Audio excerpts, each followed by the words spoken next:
made 2 live streams in Facebook, but it was not uploaded and it was not downloaded really. Okay, so it's about time to cope up with another live streamings.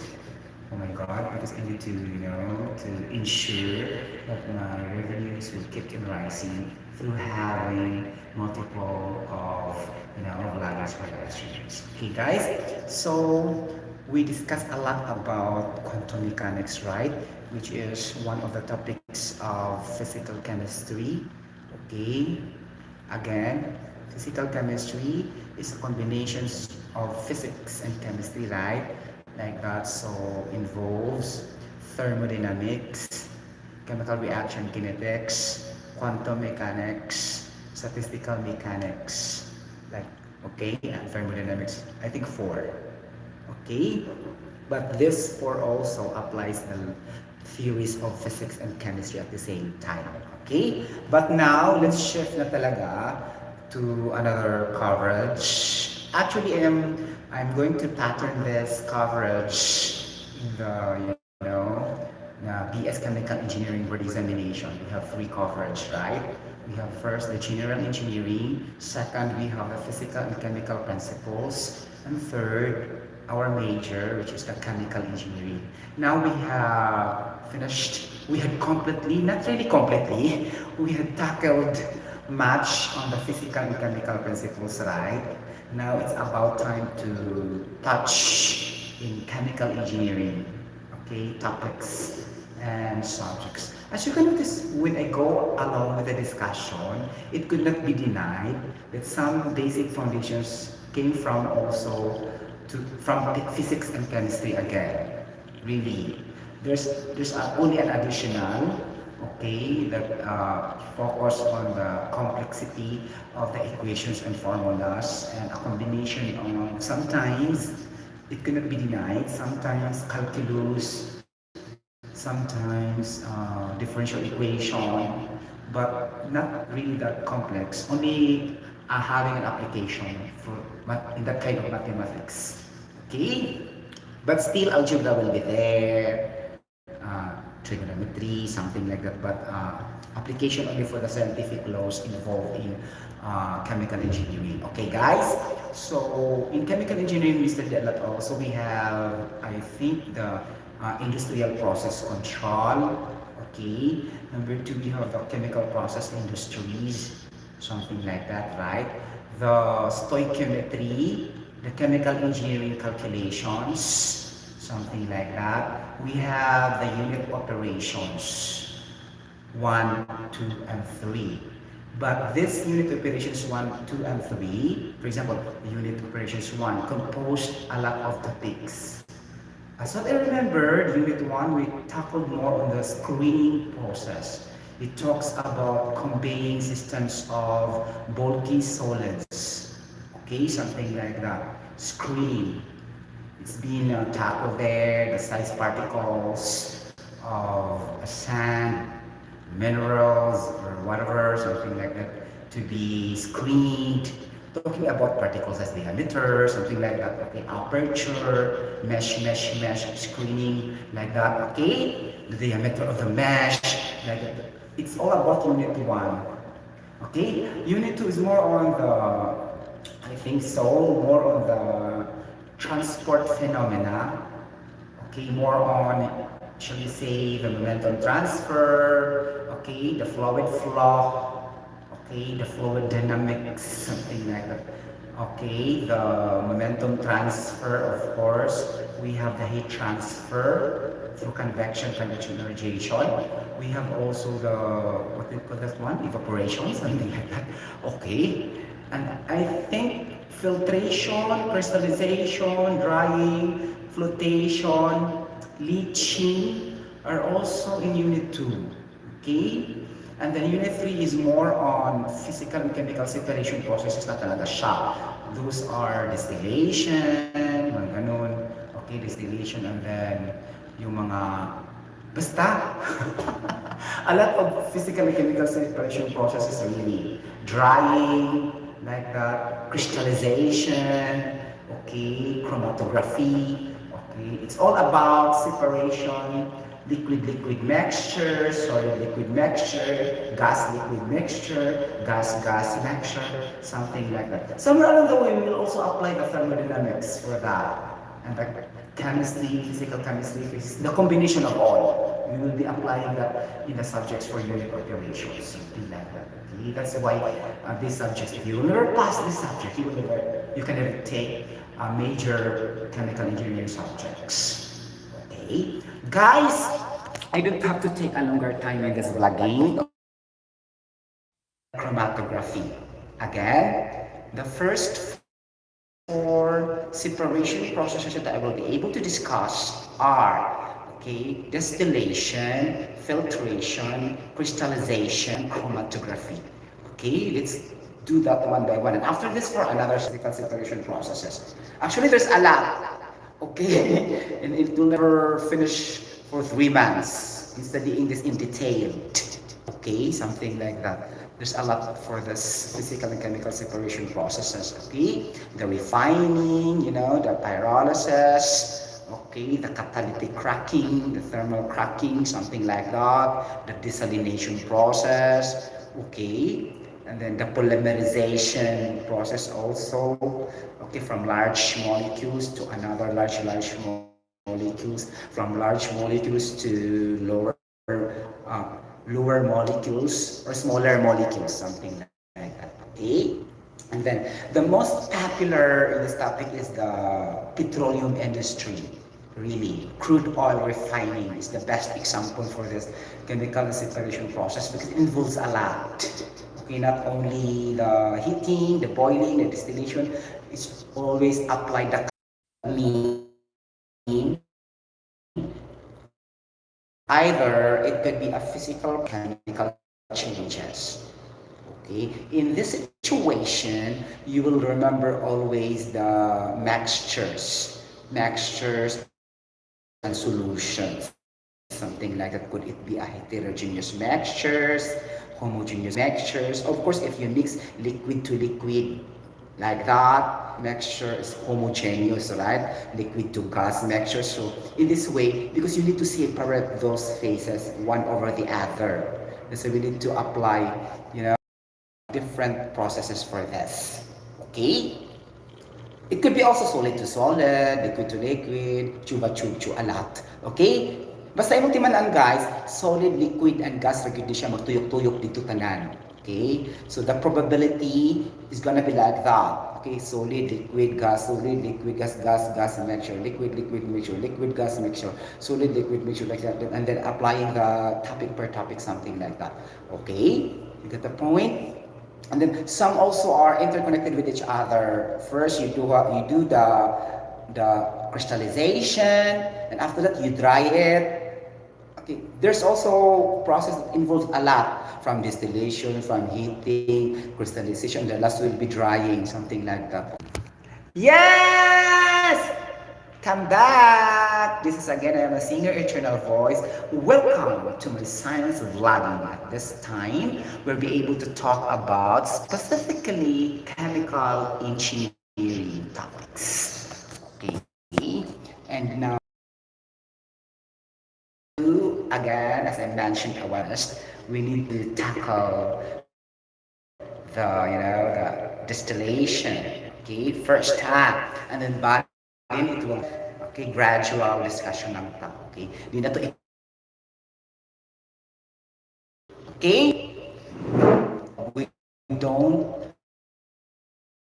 know really the comprehensive topics and knowledge out of it or learning out of it. Okay, so distillation. So distillation, what do you understand for this physical process? Okay, this is not a chemical process, this is a physical process. Okay? Any idea? Okay, I will be the one to answer, of course. I will be the one to discuss. Okay. Distillation is a physical process that is used to separate mixtures, could either be liquid, solid, gas, something like that, based on the difference of their volatilities and boiling points. Okay? boiling point. So it's in here that we need to, oh, so Tara, what's volatility all about? And what is boiling point? So that we can understand really what I'm talking in the definition alone. Okay, when we speak about volatility, it is a physical property or a characteristic of a liquid or a solvent that could easily vaporize into atmosphere. Meaning to say, it will vaporize, change into vapor from liquid. The ability of that certain liquid substance to undergo volatilization, right? Because it's a process, volatilization. Okay? That's volatility. For example, if I put water in front of me and then I will on my AC, or even though there's no AC and there's a hot environment, something like that, so there will be a heat transfer. So time will come that the liquid water will reduce the volume slowly, because water has its volatility physical property, just like other solvent also. Okay? It will vaporize in the atmosphere naturally, meaning to say without inserting, adding, or without the application of energy. Anything, you don't touch anything or whatever, okay, because it's a natural process. This is spontaneous process. Okay, you don't have to do anything. It will just lower down a bit the volume until such time it will be reducing until all will be evaporated to the atmosphere. So those liquid and substances has the volatility characteristic.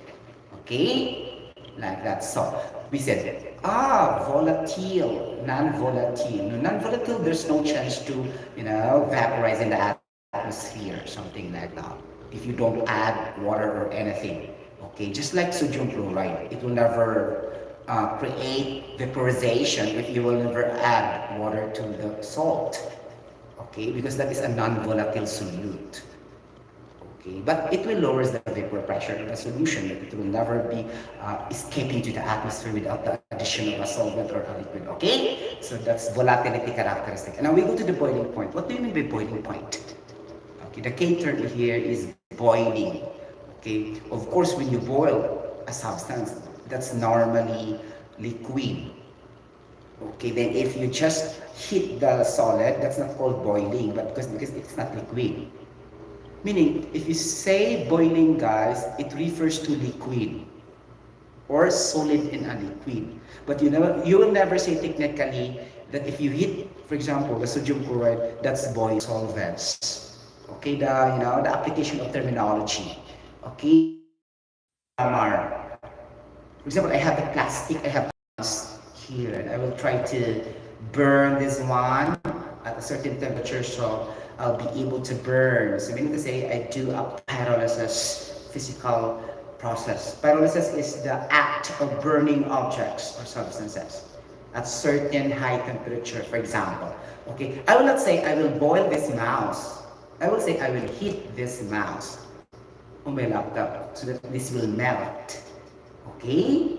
Something like that. So this will undergo a melting point after boiling, after heating. Boiling is not the right term. It's applicable only for solvent and liquid. Okay, if I have the alcohol here, I will say I will boil this alcohol to a certain boiling point, something like that. Okay, so that's correct.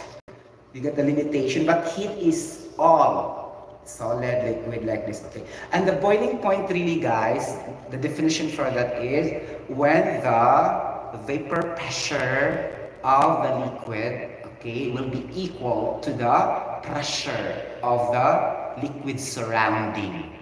Get the point? Meaning, say, for example, if I put water in a kettle, the pressure of the vapor, meaning the gas, okay, the molecules of the vapor, it has the pressure. When that pressure exists or achieved, if it will in equilibrium to the pressure of the liquid surrounding, the surrounding of the liquid, now that attains boiling point. If it will never equal pa siya, then it will never boil. Okay, so normally water at 100 degrees Celsius, but for higher molecular weight compound, it will be lesser. Okay, something like that. Okay, You get the point? Boiling point is dependent to the molecular weight. Okay? Okay, did I say it correctly? Okay. I sorry, if it have a high molecular weight, the boiling point is very high. Oh my gosh. Sorry po, it was corrected in my brain cells. Okay? Okay. Akong gi-analyze kung bugat siya, maglisod kag buak. Okay? Kung bugat, maglisod yung kag buak sa mga intermolecular forces sa molecules. Now, exert yung kag more energy. Okay? Now, since you hit that, heat means heat energy. It's just the same. Okay? When you heat, you apply energy, of course. And that is heat or thermal energy. And then, it will develop the kinetic energy for that. Because the molecules will be in motion, bombarded with each other to attain the strong intermolecular forces to break the bonding, the chemical bonding of a certain liquid, something like that. But for molecular weight high molecular weight, it needs too much temperature or heating process compared to the low boiling point. Okay, ano naman ito niya guys? Low boiling point will be low molecular weight substances. Okay, high boiling point will be the high molecular weight substances. The more guys, the molar mass are higher, the more it will become having a high boiling point.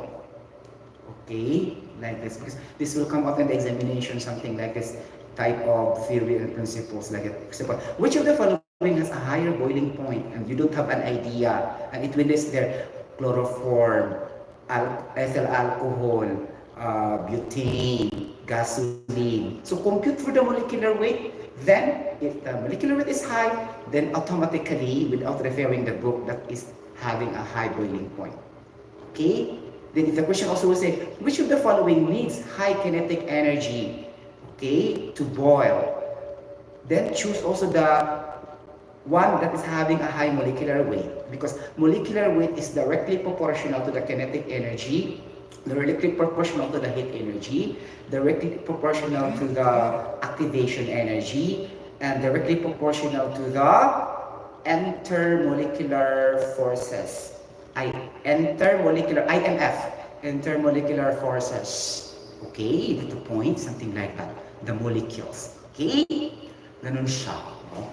Okay? Maghinanglan man dyan ugon, labi ng mga solvent or liquid cake, kung man ka isya, di man ka, ang iyang molecules, dili man compact. Okay? Whereas the gas, the molecules distance are very far with each other. So, you don't have to put extra heat for that in order to boil. Right? To be vaporized. The liquid, the molecules are something closer with each other man siya. So, it needs heating more compared to the gas. So, meaning to say, guys, gas has a higher volatility to liquid compared to liquid. You got the point? Okay? And then this gas, of course, vapor na siya eh. So, dali na siya i-boil. Okay? So, gas or vapor has a higher boiling point, of course. Common sense, di ba? Okay, ganun siya. Okay, so that is volatility and boiling point. So the boiling point of water, guys, is 100 degrees Celsius. Okay, that's the point. So it depends on the molecular weight. Okay, you can determine if it's high boiling point or low boiling points.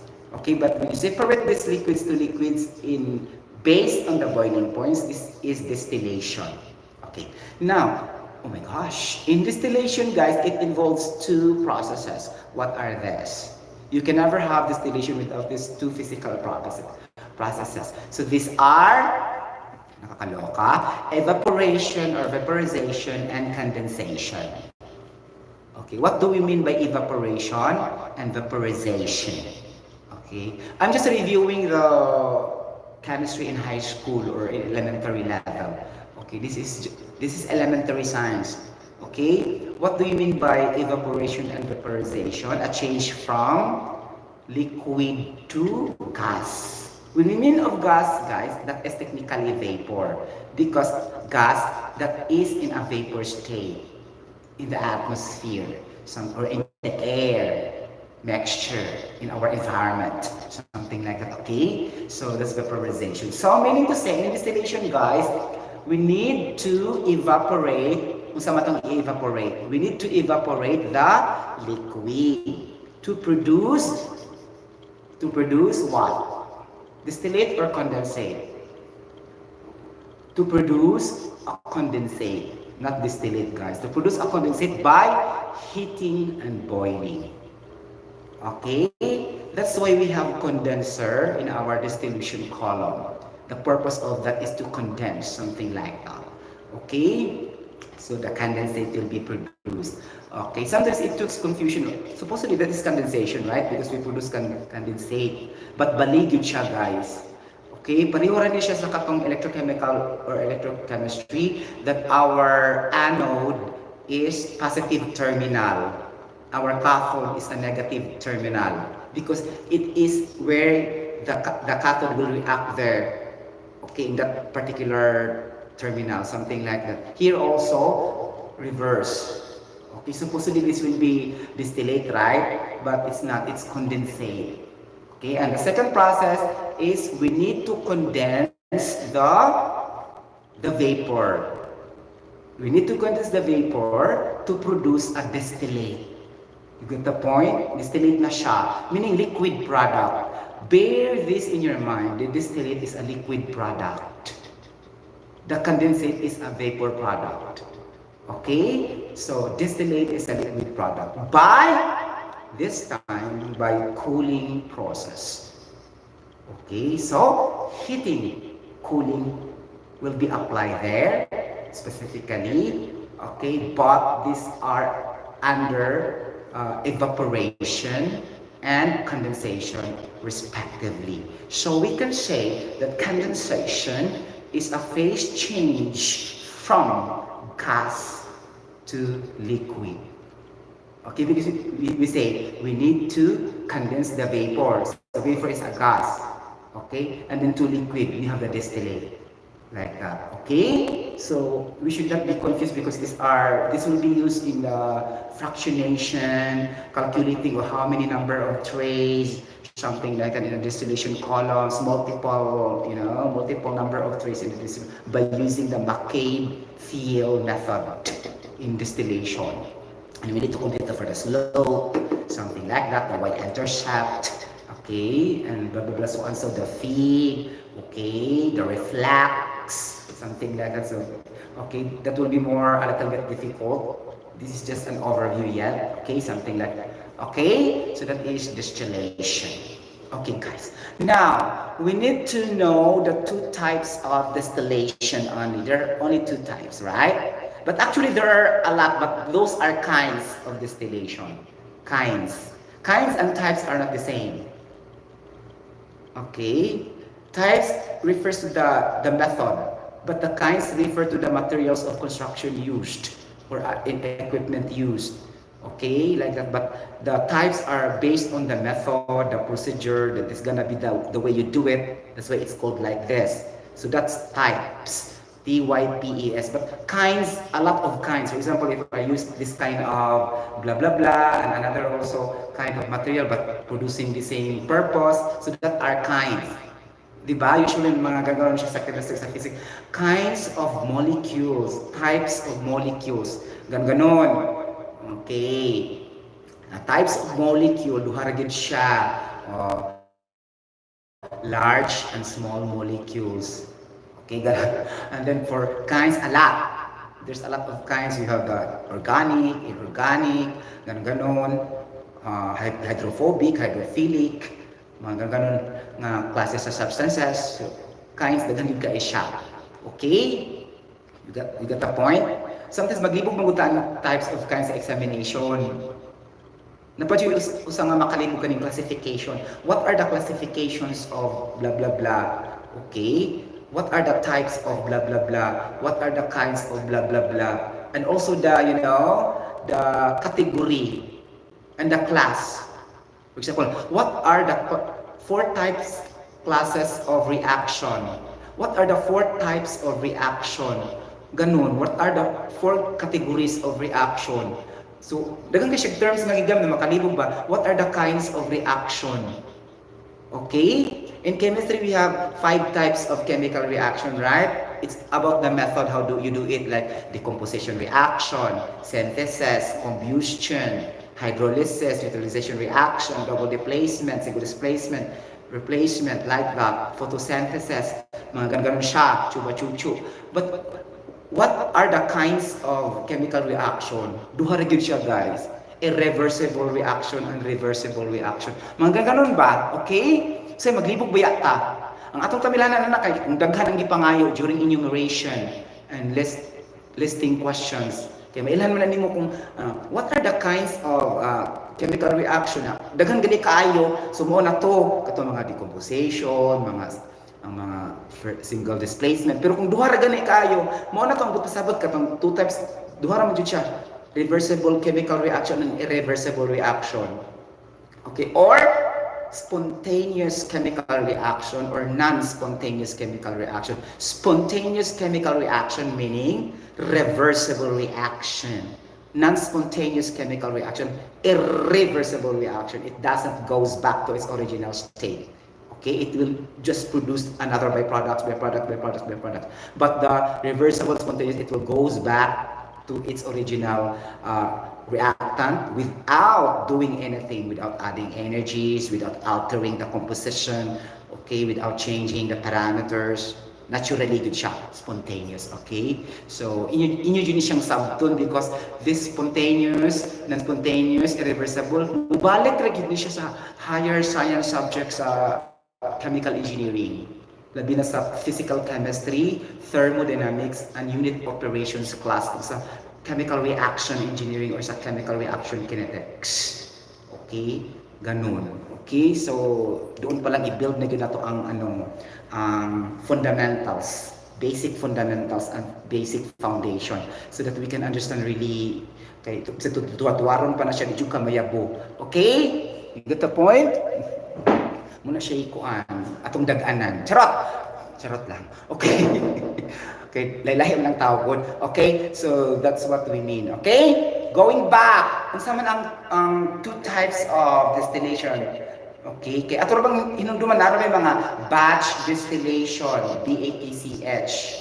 Okay, mga conventional distillation nabay mga anak ko. But kini siya types ra gyud siya.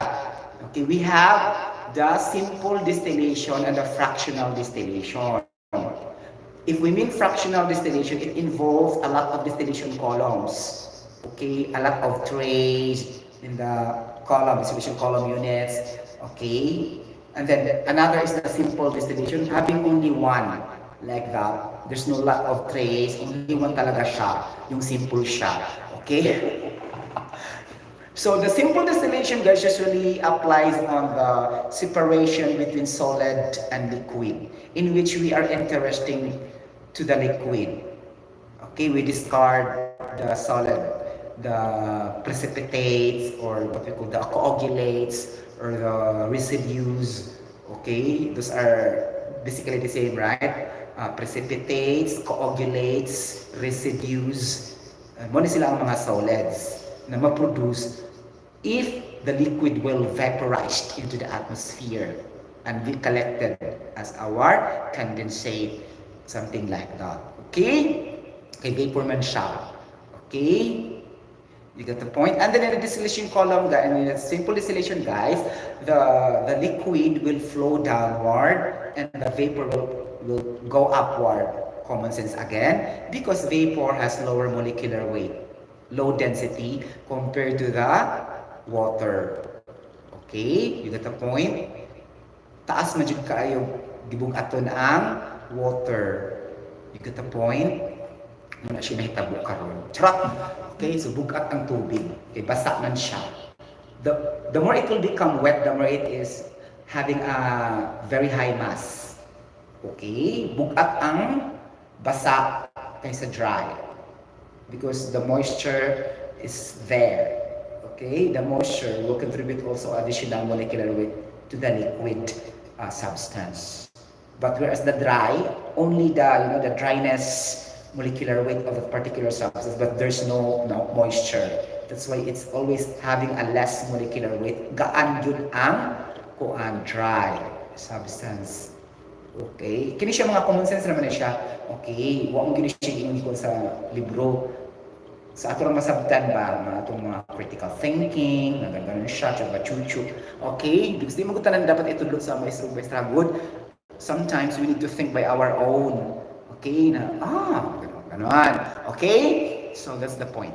Okay, now, simple distillation usually applied between solid and liquid, in which we are interested in the liquid. For example, na distillation column, and we hit that at the bottom, right? Like that, and then there's a thermometer at the top, and there's a condenser there in an inclined position attached to the distillation column, and there's also a beaker somewhere in the right, and the beaker, what we call as a sink, to catch the distillates there.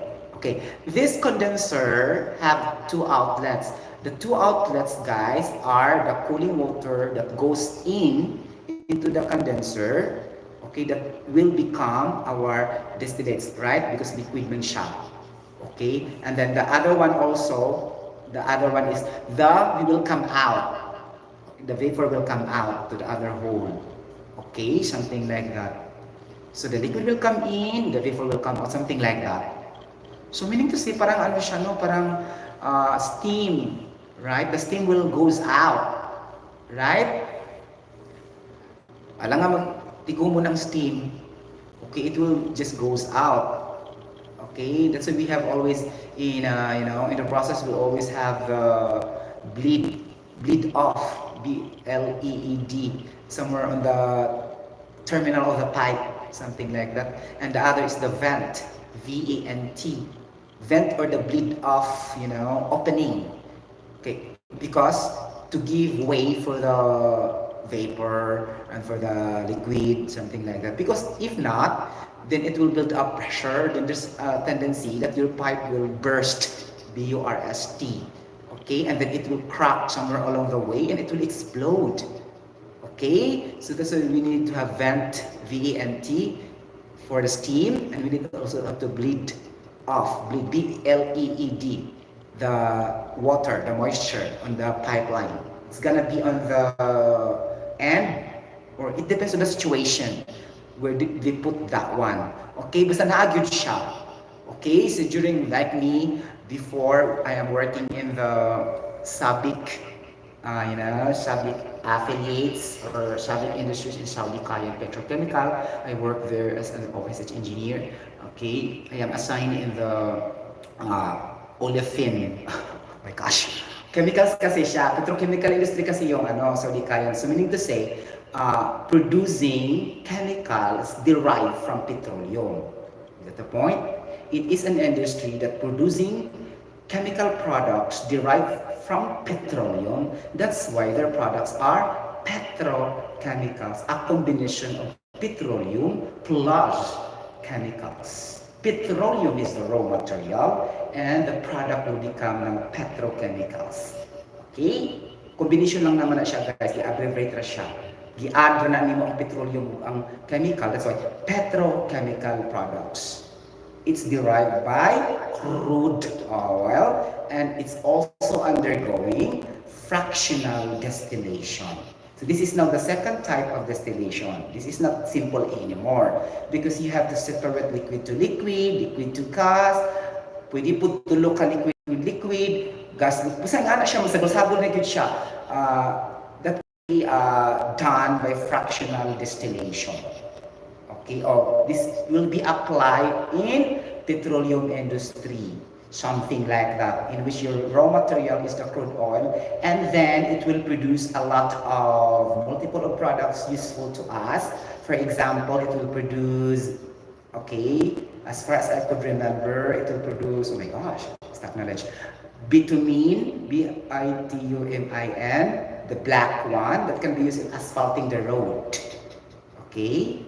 So this is also expensive, but this is produced by crude oil during the process, okay? And it will produce also diesel fuel to, to fuel our cars, something like that, right? And then it will produce also petrol, gasoline, something like that, and also kerosene that we will use in our home. It's a gas also, and then it will produce also naphtha.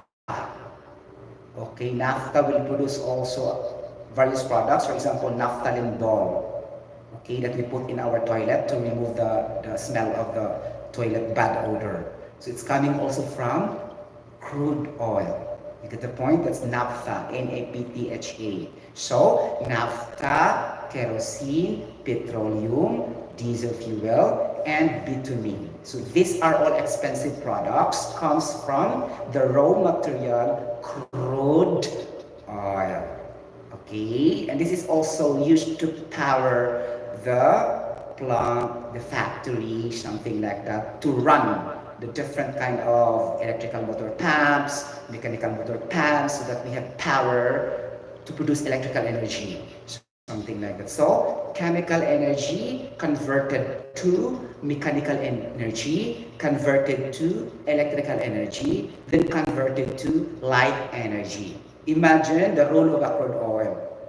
Starting from chemical energy, converted to mechanical energy because it runs the motor pumps and whatever, and then it converted to electrical energy because there's an electrons flow in the path to produce power, and the last, it will produce light energy, in which we see in our homes, in our in our factories or whatever. So it will be four. For example, if the examinations will say like this, what are the four processes involved to produce a light?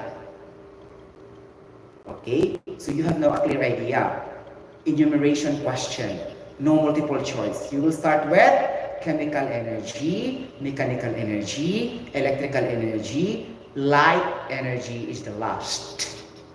Okay, you get the points. It depends also the situation, because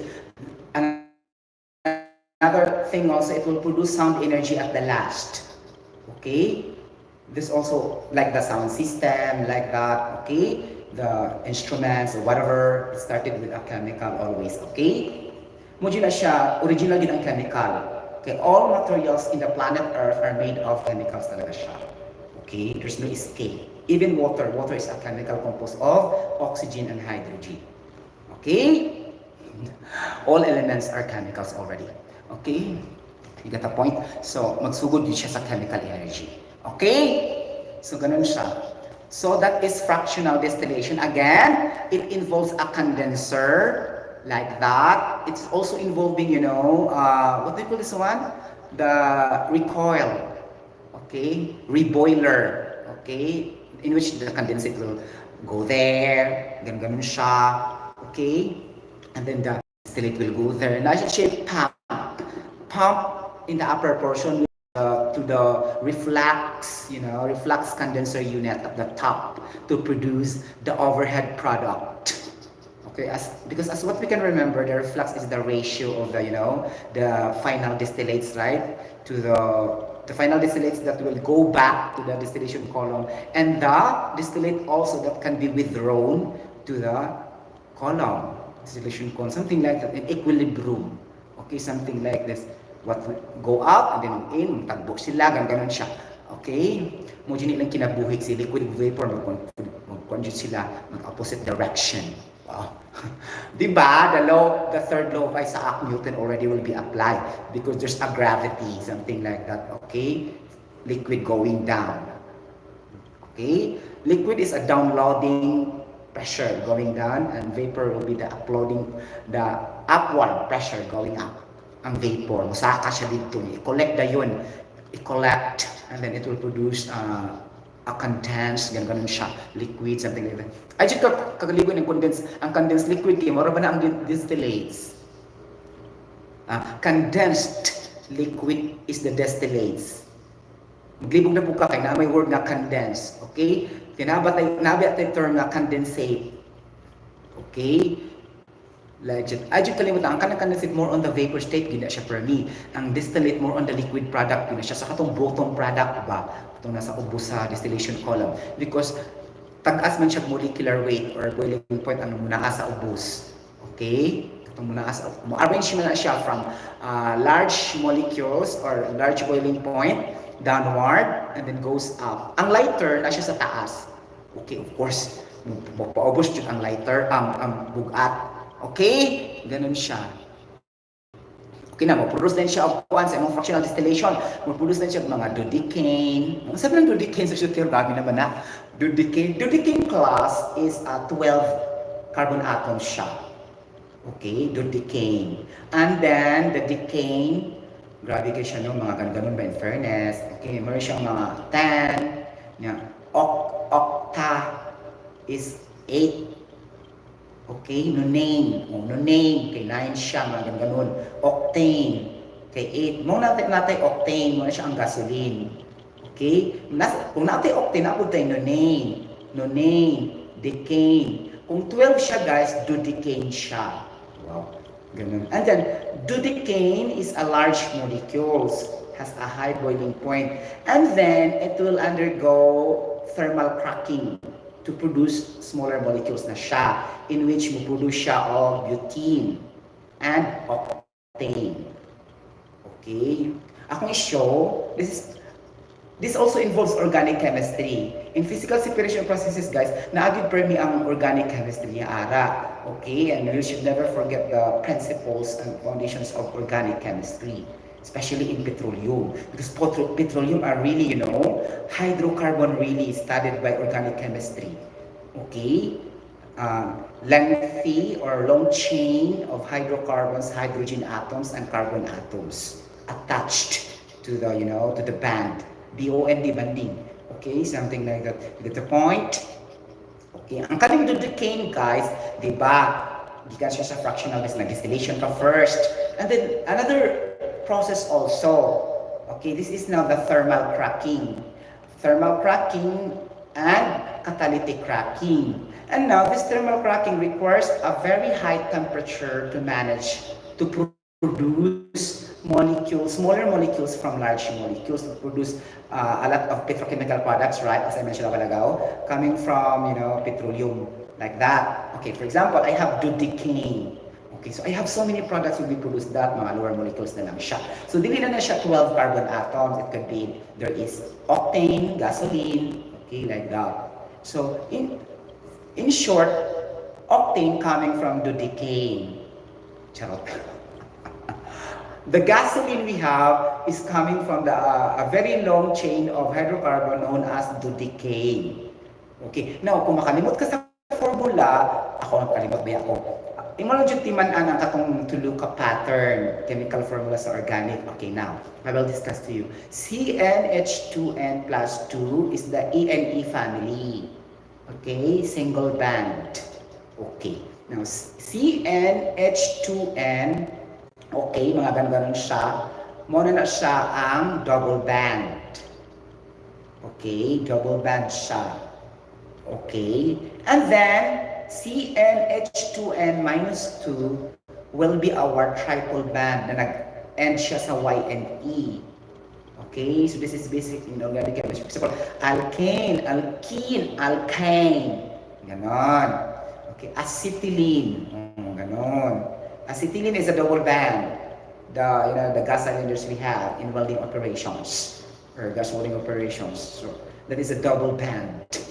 Okay, ENE, ends ENE. So acetylene meaning 2 carbon atoms, something like that. Okay, and then the rest will follow. The hydrogen will be dependent on the formula na siya. Okay, the small letter N, guys, is the number of atoms. Substitute the number of atoms there, and bingo, you can have the exact formula of a hydrocarbon. For example, I will say butane. There are 4 carbon atoms. So butane, di ba? ANE ang last 3 letters. So that is CnH2n plus 2. Substitute the 4 in N. So Cn, C4, H2n, so 2 times 4, 8, like that, plus 2. So that is C4H10. So C4H10 is the formula for butane. Ang imong timan ang formula ra gyud siya nga katukong giingon, tulo ka buok. Okay?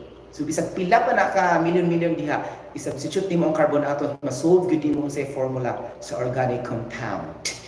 Okay, guys? Like that. For example, I have 100 atoms of carbon. So I can still compute what organic compound is that, having 100 atoms of carbon. Okay? Ganun siya. So that is for oil refining or crude oil refining, something like that. Okay? Meaning to say, if that is crude oil, raw material pa siya. Okay, it's not yet the product. Get the point? That's gonna be like that. So we need to have examples for distillation. Of course, if we have the types of distillation, we need also to have examples of distillation. So what are those examples of distillation? For example, apart from crude oil refining, isa naman na siya example, right? So making liquefied gas from air.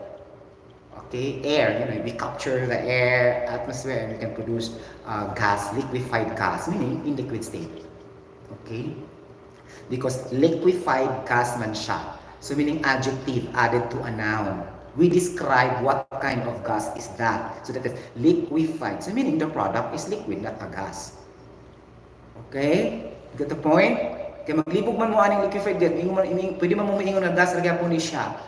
Because this a term gas man. Diba? Liquefied gas ba ya?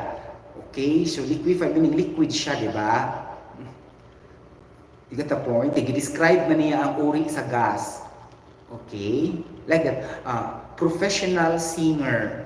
So, singer that is professional. Just like liquefied gas, a gas that is liquid in form.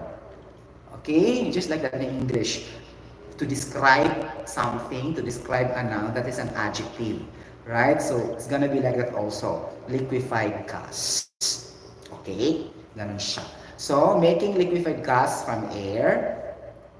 Okay? And then, we have also purification of water or alcohol. Purification of alcohol and purification of water also. For example, to produce Wilkins product, the purified distilled water that we buy in the market. Okay, distilled, almost pure water. So we remove the minerals for that. It undergoes distillation process. So it is purification of water. Okay, and then we have also purification of alcohol. Starting from a very large carbon atoms of alcohol, and then you break that down to a lower number of carbon atoms of alcohol, something like that. Okay, so it's gonna be methanol or ethanol, right? The simplest form of alcohol is methanol, right? Second, ethanol. It will follow the pattern: methanol, ethanol, propanol, butanol, propanol, like that. Follow also the sequence of the prefix in algebra. Okay, like that. Okay, if 3, if 4, if 5, if 6, hepta, mga ganon, penta, okay? You get the point? Just follow that sequence also. Okay, the same thing. Okay, like that. Okay, so that is gonna be like that. What else? The most important one in the producing of drinking water also. This is desalination. We need to remove the salt, okay, from seawater to produce drinking water. This is also example of distillation. Actually, there's a lot. This is only the 4 basics. Okay, crude oil refining. Okay, purification of alcohol or water. Okay, making liquefied gases, sabi na nila, from air. And then desalination process from seawater or sea to drinking water. Okay, like that. But this is, this is expensive because how many, distillation units you'll be able to buy. That's why this is not really practiced most of the time because we have now reverse osmosis. Okay, we need to get the seawater and pass to the semi-permeable membrane filter, and this will produce because this is more not too much costly compared to the distillation columns. Distillation columns are very costly compared to the equipment for the reverse osmosis, in which we have the smaller one like that. That's not too expensive. Okay, and then your product also will be more compared to that. How many distillation column you put in the laboratory just to get the seawater and then convert that to drinking water, di ba? Parang ano siya parang not illogical. It could still be possible, but not practical. Okay? The costs are very high. Okay? Compared to just having the reverse osmosis, or shall we say the normal filtration only, such as mga water treatment, water refilling station, ganun lang siya ba? Okay? in which not so much expensive mga business today in producing drinking water, and then you have the water analysis like this to take the parameters of water. Ganun lang siya. Okay? So gonna, okay, that will be distillation. Okay, and then after this, after come back, I will be able to discuss some of the basic formula of distillation. Okay, like that. And then after that, problem solving. And we go, and after that, go to another physical separation process, filtration. Okay, ganon, crystallization, chromatography. Okay, later flotation, leaching, screening. Oh my gosh! So it will take me a very very long time to finish this one. Okay, my gosh. Maybe I am not here already if I will finish this all. Okay, thank you so much for watching. If you think you like this video, you can click down the comment section below. Okay, and then you can also click the notification bell for some newest updates of Engr, Channel Voice, all about science, specifically physics, chemistry, and other pure sciences, and chemical engineering. Okay, and a little bit of mathematics. Little bit lang. Okay. And then with a mixture of occupational safety and health, personal vloggings and live streamings, and also singing, specifically biritan. Okay, thank you so much. Bye bye. God bless everybody. Bye bye. See you later. Ganon. Nakakaloka. O diba?